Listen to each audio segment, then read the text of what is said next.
Shalom, selamat pagi saudara-saudara yang Tuhan kasihi. Pada pagi hari ini, kita akan belajar firman Tuhan. Namun sebelum kita memulai renungan pagi ini, mari terlebih dahulu kita berdoa.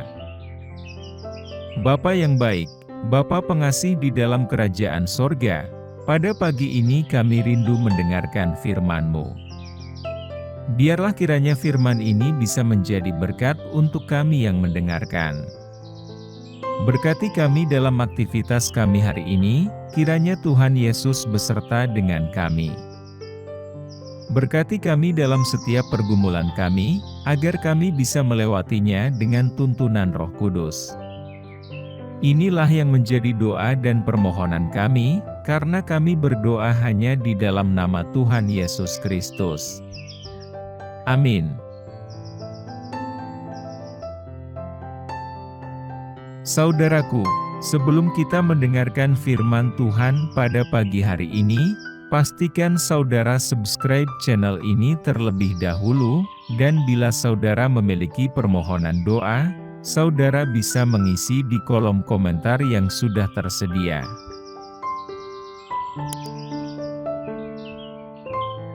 Saudaraku, apakah Anda pernah merasa terjatuh dan lemah dalam hidup ini?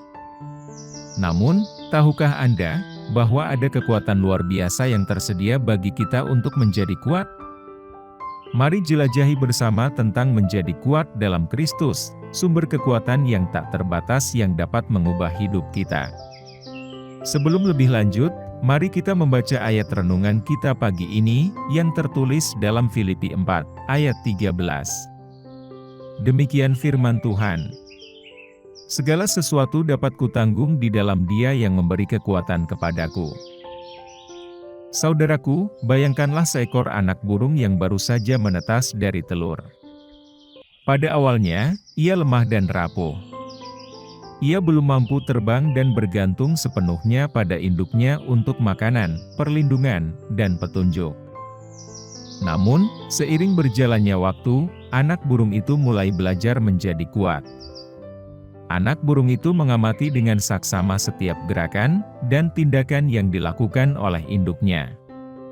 Ia belajar memperkuat sayap-sayapnya dengan mengibaskan mereka berkali-kali, meskipun pada awalnya belum mampu terbang tinggi.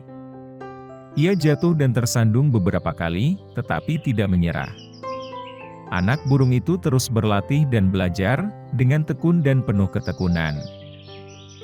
Seperti anak burung itu, kita sebagai orang percaya juga harus belajar menjadi kuat dalam hidup kita. Hidup ini penuh dengan tantangan, kesulitan, dan pergumulan yang mungkin membuat kita merasa lemah dan terjatuh.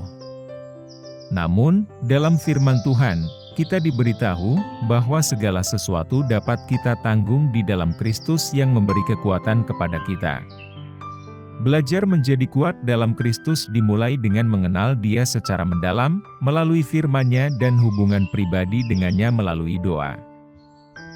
Seperti anak burung yang mengamati dan mengikuti setiap gerakan induknya, kita perlu mengamati dan mengikuti teladan Kristus dalam hidup kita. Dengan mengasihi dan mengikutinya, kita belajar memperkuat iman kita, menumbuhkan karakter yang teguh, dan mengembangkan kekuatan yang kita butuhkan untuk menghadapi setiap situasi. Proses ini mungkin tidak mudah. Kita mungkin jatuh, tersandung, atau menghadapi kegagalan dalam perjalanan kita. Namun, Tuhan tidak memanggil kita untuk menyerah, melainkan untuk bangkit kembali dan terus maju.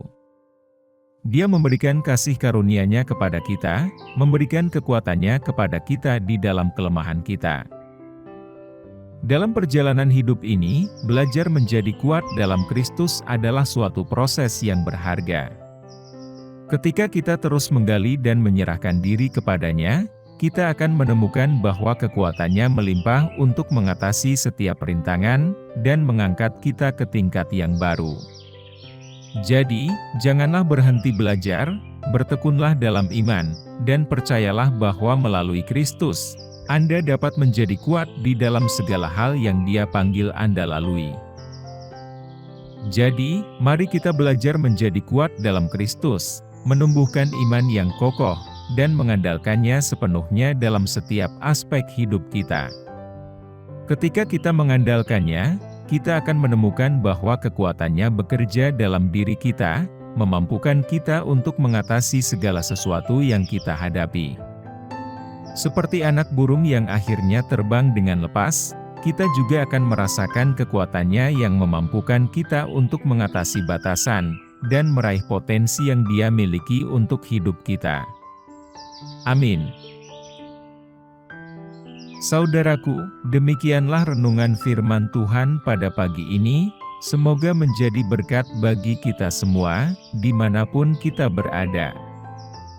Dan sebelum kita memulai segala aktivitas di pagi hari ini, mari kita berdoa.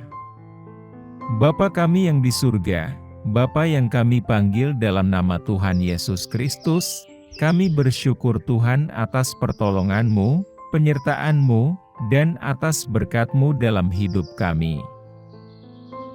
Dan bersyukur atas kebaikan Tuhan pada hari ini, tak berkesudahan kasih setia Tuhan. Tak habis-habisnya rahmat-Mu selalu baru tiap pagi, besar kesetiaan-Mu Tuhan dalam hidup kami. Ya Tuhan, kami mau selalu belajar, dan terus belajar tentang firman-Mu. Firman-Mu yang menguatkan, dan meneguhkan iman kami, firman-Mu yang mengubahkan hidup kami. Bapa, kami mau berjalan bersama dengan Engkau di sepanjang kehidupan kami, agar kami tidak tersesat di dalam dunia ini. Kami mau melakukan firman-Mu ya Tuhan di sepanjang hidup kami, agar kami tetap kuat berjalan bersama dengan Engkau. Terima kasih ya Tuhan, buat kesempatan hidup yang masih Engkau berikan kepada kami.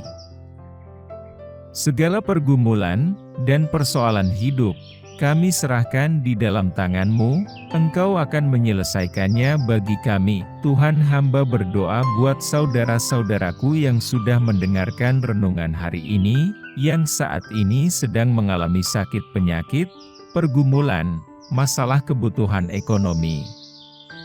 Kiranya Engkau jamah, sembuhkan dan pulihkan, berkati perekonomian mereka, serta berikan jalan keluar di setiap pergumulan masalah yang mereka sedang hadapi. Dan ajarlah kami ya Tuhan, untuk selalu berharap dan percaya sepenuhnya kepada Tuhan Yesus. Kiranya Engkau terus memberkati kehidupan kami, keluarga kami, sanak saudara kami, bangsa dan negara kami, pemerintah-pemerintah kami. Biarlah semuanya dalam perlindungan-Mu ya Tuhan, dan jadilah sesuai kehendak-Mu yang terbaik dalam kehidupan kami. Tuhan, inilah yang menjadi doa kami, ampuni kami dari segala dosa-dosa kami, agar kami layak menerima berkat-Mu, dalam nama Tuhan Yesus kami berdoa. Amin.